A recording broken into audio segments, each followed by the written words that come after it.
Hi friends, ఈరోజు వార్తల్లో నిలిచిన కరెంట్ అఫైర్స్లోని మొదటి అంశము 50 మంది రచయిత్రులకు మాతృవందనం పేరుతో పురస్కారాలను ప్రదానం చేశారు. హైదరాబాద్లోని పొట్టి శ్రీరాములు తెలుగు విశ్వవిద్యాలయంలో సీతాస్ చారిటబుల్ ట్రస్టు సంయుక్త నిర్వహణలో మాతృవందనం షష్ఠిపూర్తి కళాలకు సత్కారం అనే పేరుతో నిర్వహించారు. సుమారు 50 మంది రచయిత్రులకు మాతృవందనం పురస్కారాలను అందజేశారు. తెలుగు వర్సిటీ ఉపాధ్యక్షుడైన ఆచార్య తంగెడ కిషన్ రావు అధ్యక్షతన జరిగిన సభలో జవహర్లాల్ నెహ్రూ వాస్తుకళ, లలిత కళల విశ్వవిద్యాలయం ఉపాధ్యక్షులు ఆచార్య కవిత దర్యానీరావు ముఖ్య అతిథిగా హాజరై మాట్లాడారు. మహిళా రచయిత్రులను గుర్తించి సత్కరించడం అభినందనీయమని, అమ్మలు ఇళ్లనే కాదు రచనల ద్వారా సమాజాన్ని సంస్కరించగలరని పేర్కొన్నారు. ఇక సాంస్కృతిక సంచాలకులు మామిడి హరికృష్ణ మాట్లాడుతూ అమ్మను మించిన దైవం లేదన్నారు. Varsity registrar Acharya Bhattu Ramesh, Chitravani deputy director Ayinampudi Srilakshmi, trust వ్యవస్థాపకులు రాణి నల్లమూతులు పాల్గొన్నారు. ఈ మాతృవందన పురస్కార కార్యక్రమంలో బాబు జగ్జీవన్ రామ్ యొక్క 125వ జయంతి సందర్భంగా బాబూజీ మహారాజు మార్గదర్శకాలు విడుదల చేశారు. దీనికి సంబంధించిన బాబూజీ యొక్క స్మారక చిహ్నం అనేది విడుదల చేశారు. బాబూజీ మహారాజు మార్గదర్శకాలు ప్రతి తరంలో ఉజ్వల భవిష్యత్తును పలుకుతాయని మాజీ రాష్ట్రపతి రామ్నాథ్ కోవింద్ అన్నారు. రంగారెడ్డి జిల్లా నందిగామ మండలం కన్హా శాంతి వనంలో అతిపెద్ద ధ్యాన మందిరము మిషన్ను వ్యవస్థాపకుడు బాబూజీ మహారాజు యొక్క 125 జయంతి ఉత్సవాలు జరిపారు. అయితే దీనికి సంబంధించి ఆర్బీఐ ప్రత్యేకంగా ముద్రించిన బాబూజీ స్మారక వెండి నాణాన్ని Ramachandra mission global guide Kamlesh D Patel దాజీతో కలిసి మాజీ రాష్ట్రపతి కోవింద్ ఆవిష్కరించారు. నాణ్యం కోసం నేరుగా ఆర్బీఐ నుంచి ఆర్డర్ చేసుకోవచ్చని నిర్వాహకులు తెలిపారు. ఇక్కడ మనం గమనించాల్సింది ఏంటంటే బాబూజీ అనే పేరు బాబు జగ్జీవన్ రాముకు కూడా ఉంది. మనం గత వీడియోలో బాబు జగ్జీవన్ రావు అని చెప్పాము, అది కాదు, ఇది బాబూజీ మహారాజ్. ఇతను రంగారెడ్డి జిల్లా నందిగామ మండలము కన్హా శాంతివనంకు చెందిన ఒక సన్యాసి. ఈయనకు సంబంధించిన 125వ సంవత్సరాలకు సంబంధించిన ఒక నాణ్యాన్ని విడుదల చేశారు. హైకోర్టు శాశ్వత న్యాయమూర్తులుగా జస్టిస్ శ్రీనివాసరావు, జస్టిస్ రాజేశ్వరరావులు ప్రమాణ స్వీకారము చేశారు. రాష్ట్రంలో బీసీ గురుకులాల విద్యార్థులు 10వ తరగతి ఫలితాల్లో 98.25% ఉత్తీర్ణులయ్యి చరిత్ర సృష్టించారు. ఈ గురుకులాల సొసైటీ కార్యదర్శి సైదులు తెలిపారు. 153 గురుకులాల్లో 100% ఉత్తీర్ణత సాధించడము ఇది గత చరిత్రను తిరగరాసినంత రికార్డు నమోదైంది. భారత్లో ప్రపంచ జూనియర్ బ్యాడ్మింటన్ షిప్ అనేది జరుగుతుంది. 2025 సంవత్సరంలో ప్రపంచ జూనియర్ బ్యాడ్మింటన్ ఛాంపియన్షిప్ భారత ఆతిథ్యం ఇవ్వనుంది. ఇది ప్రపంచ బ్యాడ్మింటన్ సమాఖ్య గుహవాటిలో ఈ మెగా టోర్నీ జరుగుతుంది. 2008 తర్వాత BWF టోర్నీకి భారత్ ఆతిథ్యం ఇవ్వటము ఇదే తొలిసారి. ఇది చరిత్రలోకి ఎక్కుతుంది. తొలి విడతలో 66.14% ఓటింగు నమోదు కాగా రెండో విడతలో 66.71% ఓటింగ్ అనేది నమోదైంది. ఇక పోలింగ్ వివరాలను విడుదల చేసిన ఎన్నికల సంఘం తొలి విడతలో 66.2%, దీంట్లో పురుషులు 66.07%, మహిళలు 31.2% మంది ఓటేశారు.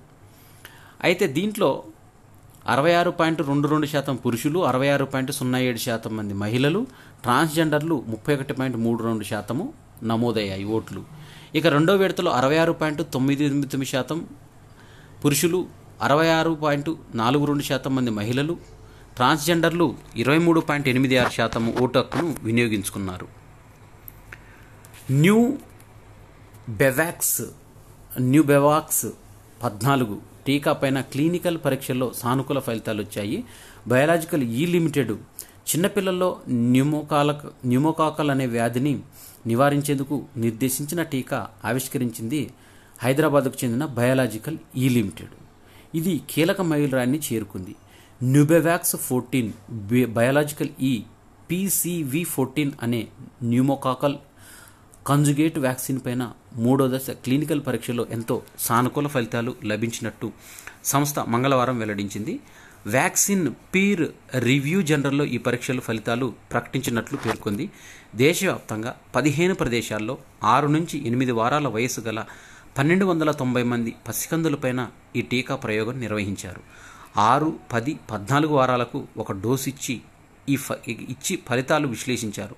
ఈ టీకా భద్రత నిర్ధారణ జరిగి వ్యాధిని నివారించగల సత్తాను ప్రదర్శించినట్టు బయాలజికల్ లిమిటెడ్ వెల్లడించింది. ఇక చిన్నపిల్లలకు ఈ టీకా ఇవ్వవచ్చని నిర్ధారణ అయినందున టీకాను విడుదల చేయడానికి దగ్గరయ్యామని బయాలజికల్ లిమిటెడ్ MD మహిమా దాట్ల వివరించారు. కెనడాలోని విదేశీ విద్యార్థులకు సంబంధించి ఒక కొత్త నిబంధన అనేది అమల్లోకి తీసుకొచ్చారు. వీరు వారానికి 24 గంటలు మాత్రమే పని చేయాలని, అంటే సగటుగా 24 అంటే వారానికి 24 గంటలు మాత్రమే పని చేయాలి అని నిబంధనలు తీసుకొచ్చింది. ఎందుకంటే దీనికి కారణము చదువులో వెనకబడిపోతున్నారని అమెరికా, కెనడాలో ఇటీవల నిర్ణయించిన ఒక అధ్యయనాల్లో తేలింది. దీనికి జస్టిన్ ట్రూడో ప్రభుత్వము ఈ పని గంటలను అనేది తగ్గించి టోటల్గా 7 రోజులకు పేరు మీద 24 గంటలు మాత్రమే, అంటే రోజుకి పనిచేసే రేటింగ్ అనేది తగ్గించి వీరిని చదువు వైపు మళ్లించడానికి ఈ నిర్ణయం తీసుకున్నట్టు జస్టిన్ ట్రూడో తెలిపారు. దక్షిణాసియాలో ఈసారి వానలు ఎక్కువగా పడతాయని SACCOF అంచనా వేసింది. అంటే south Asia climate outlook forum తెలియజేసింది. దీంట్లో ఆగస్టు, సెప్టెంబర్ మధ్య అనుకూల లాలినో పరిస్థితులతో భారత్ సాధారణం కంటే అత్యధికంగా వానలు పడతాయని ఇప్పటికే భావిస్తున్నారు. అయితే తాజా అంచనాలు వాటిని మరింత బలపరుస్తున్నాయి. 2024 నైరుతి రుతుపవనాల కాలం జూన్ టు సెప్టెంబర్ మధ్య దక్షిణాసియాలోని అత్యధిక ప్రాంతంలో సాధారణాన్ని మించి వర్షాలు కురుస్తాయని, అయితే కొన్ని ఉత్తర, తూర్పు, ఈశాన్య ప్రాంతాల్లో కూడా సాధారణ కంటే కొంచెం తక్కువ వానలు పడతాయని వాతావరణ శాఖ తెలిపింది. పలు ప్రాంతాల్లో 9 వాతావరణ విభాగాలు సంయుక్తంగా రూపొందించాయి. ఇందుకు అంతర్జాతీయ నిపుణుల సహాయాన్ని తీసుకుంటున్నాయి. కొలంబియా యూనివర్సిటీలో గాజా యుద్ధానికి వ్యతిరేకంగా రోజురోజుకు ఉద్రిక్తతలు అనేవి తీవ్రస్థాయిని చేరుతున్నాయి. వర్సిటీ ప్రాంగణంలో 120 గుడారాలను తొలగించడానికి ఆందోళనకారులు నిరాకరించారు. దీంతో నిబంధనలు ఉల్లంఘించిన వారిపైన సస్పెండ్ చేస్తామని అధికారులు పేర్కొన్నారు. 1950లను దృష్టిలో ఉంచుకొని ప్రైవేట్ ఆస్తిపైన వ్యాఖ్యానం చేయకూడదని సుప్రీంకోర్టు తెలిపింది. దీనికి సంబంధించి 1950లో భారతదేశాన్ని దృష్టిలో ఉంచుకున్నప్పుడు ఈ వ్యాఖ్యానం చేయకూడదని, అప్పుడు జాతీయకరణ జరుగుతుంది, ఇప్పుడు పెట్టుబడుల ఉపసంహరణ జరుగుతుంది, ప్రైవేటు పెట్టుబడులు ఉన్నాయి, ఇది పరివర్తన కాబట్టి న్యాయస్థానం వ్యాఖ్యానం కొత్తగా ఉండాలని, ప్రస్తుత భారత్కు అనుగుణంగా ఉండాలి, భవిష్యత్తును దృష్టిలో ఉంచుకోవాలని ధర్మాసనం పేర్కొంది. ప్రస్తుత కేసులో అధికరణాలు 39B, 31Cలను ధర్మాసనం పరిశీలిస్తుంది. అయితే ఈ ప్రైవేట్ ఆస్తులను సహజ వనరుగా పరిగణించి ప్రభుత్వం స్వాధీనం చేసుకోవచ్చా లేదా అన్న అంశంపైన వాదనలు కూడా వినిపిస్తుంది. శ్రీ శారదా మఠం రామకృష్ణ శారదా మిషన్ అధ్యక్షురాలు ప్రవాజిక ఆనందప్రాణి మాతాజీ మంగళవారము 98 సంవత్సరాల వయసులో కన్నుమూశారు.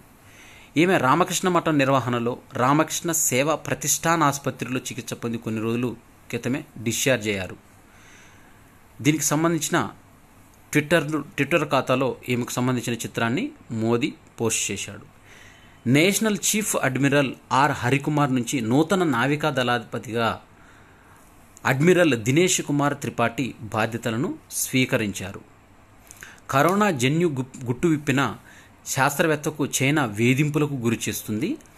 దీంతో తాజాగా ఆయన పనిచేస్తున్న ప్రయోగశాల నుంచి వెళ్ళిపోవాలని ప్రభుత్వం నుంచి ఆదేశాలు వచ్చాయి. దాంతో అదే ప్రయోగశాల ఎదుట ఆయన నిరసనకు దిగారు. తనతో పాటు తన బృందాన్ని కూడా ప్రయోగశాల నుంచి బయటకు వెళ్లాల్సింది అధికారులు ఆదేశించారని పేర్కొన్నారు. వైరాలజిస్టు జాంగ్ యోంగ్ జెన్ వేబోలో పోస్ట్ చేశారు. 2020లో కోవిడ్-19కు కారణమైన వైరస్ సీక్వెన్స్ను ప్రచురించిన తొలి చైనా శాస్త్రవేత్తగా జాంగ్ నిలిచాడు. నాటి నుంచి ఆయనపైన వేధింపులు మొదలయ్యాయి. డిమోషన్లతో పాటు కార్యక్రమాల్లో బహిష్కరణలు వంటివి ఎదుర్కొంటున్నారు. పశ్చిమ బెంగాల్లో దేశంలో రికార్డు స్థాయిలో ఉష్ణోగ్రత 47.6 డిగ్రీలు నమోదైంది. పశ్చిమ బెంగాల్లోని కలాయి కుందా అనే ప్రదేశంలో 47.6 డిగ్రీలు గరిష్ట స్థాయి. ఇది ఆ ప్రాంతంలో ఆరెంజ్ అలర్ట్ను జారీ చేసింది. మరోవైపు శీతల ప్రాంతాలైన ఊటీ, మథేరాన్ సైతము మండు వేసవుల నుంచి తప్పించుకోలేకపోతున్నాయి. 29.4 డిగ్రీల ఉష్ణోగ్రతతో నమోదవుతున్న 20 ఏళ్ల రికార్డును తమిళనాడులోని ఊటీ బద్దలు కొట్టింది. ఒడిశా, పశ్చిమ బెంగాల్, ఆంధ్రప్రదేశ్, తెలంగాణలో పలు నగరాల్లో ఉష్ణోగ్రతలు 44 డిగ్రీల కంటే అధికంగానే నమోదవుతున్నాయి. ఇది 47.6 డిగ్రీలు రికార్డు ఎక్కడ నమోదైందంటే పశ్చిమ బెంగాల్లోని కలాయి కుందా అనే ప్రదేశం. ప్రభాస్ రాజమౌళి కలయికలో వచ్చిన విజయవంతమైన చిత్రము Baahubali series. Baahubali 1, Baahubali 2. Baahubali crown of blood అనే టైటిల్తో ఫ్రాంచైజీ నుంచి యానిమేటెడ్ సిరీస్ను తీసుకురానున్నారు దర్శకుడు రాజమౌళి. మాహిష్మతి ప్రజలు అతని పేరు జపించినప్పుడు విశ్వంలోని ఏ శక్తి అతన్ని తిరిగి రాకుండా ఆపలేదంటూ జక్కన తన పోస్ట్ ద్వారా రాసుకొచ్చారు. రాజమౌళి ప్రస్తుతం మహేష్ బాబుతో సినిమా చేస్తున్నారు. ప్రపంచ ఆర్చరీ సమాఖ్య 2024 ఏప్రిల్ 29న విడుదల చేసిన ర్యాంకింగ్స్లో మహిళల కాంపౌండ్ సింగిల్స్లో వెన్నం జ్యోతి సురేఖ 299 పాయింట్లతో రెండో స్థానంలో నిలిచింది. ఈ విభాగంలో రెండో ర్యాంకు పొందిన భారత తొలి ఆర్చర్ జ్యోతి సురేఖ కావడం విశేషం. అగ్రస్థానంలో ఉన్నది బ్రిటన్ ఆర్చర్ ఇల్లా గిబ్సన్ 325 పాయింట్స్తో అగ్రస్థానంలో ఉంది. జ్యోతి సురేఖ 299 పాయింట్స్తో సెకండ్ ప్లేస్లో ఉంది. ఇండియన్ వ్యాక్సిన్ మ్యానుఫ్యాక్చరర్స్ అసోసియేషన్ నూతన అధ్యక్షుడిగా భారత బయోటెక్ ఇంటర్నేషనల్ ఎగ్జిక్యూటివ్ చైర్మన్గా డాక్టర్ కృష్ణ ఎల్లా ఏప్రిల్ 29, 2024న నియమితులయ్యారు. 2 ఏళ్ల పాటు ఆయన బాధ్యతలు నిర్వహిస్తారు. ఇప్పటివరకు ఈ పదవిలో సీరం ఇన్స్టిట్యూట్ ఆఫ్ ఇండియా ఎండి ఆధార్ పూనావాలా ఉన్నారు.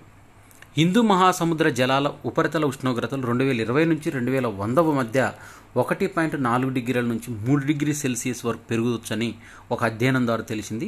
ఈ ప్రాంతంలో తీవ్ర ఉష్ణోగ్రత దాదాపు శాశ్వతంగా ఉంటాయని తెలిపింది. తుఫాన్ల తీవ్రం కావచ్చని, ఋతుపవనాల తీరుతెన్నులపైన ప్రభావం పడవచ్చని పూణేలోని ఇన్స్టిట్యూట్ ఆఫ్ ట్రాపికల్ మెటీరియాలజీ IITMకు చెందిన రాక్సీ మాథ్యూకాల్ నేతృత్వం శాస్త్రవేత్తల బృందం తెలిపింది. పాకిస్తాన్ వన్డే T20 ప్రధాన శిక్షకుడిగా గారీ కిర్స్టెన్ నియమితులయ్యారు. ఇతడు 2011 ప్రపంచ కప్ గెలిచిన తర్వాత భారత జట్టుకు కోచ్గా వ్యవహరించాడు. టెస్టు జట్టు ప్రధాన కోచ్గా ఆస్ట్రేలియా మాజీ స్పీడ్ స్టర్ జేసన్ గెలెప్సీ, మాజీ ఆల్రౌండర్ అజహర్ మొహమ్మద్ అన్ని ఫార్మాట్లోనూ పాక్ సహాయ కోచ్గా నియమితులయ్యారు. ఇవి మే 1, 2024కు సంబంధించిన కరెంట్ అఫైర్సు. ఈ వీడియో నచ్చినట్టయితే లైక్ చేయండి, షేర్ చేయండి, కామెంట్ చేయండి. నా ఛానల్ సబ్స్క్రైబ్ చేసుకోవడం ద్వారా నేను చేసే వీడియోస్ అన్నీ మీకు నోటిఫికేషన్ రూపంలో వెలువడతాయి. Thanks for watching.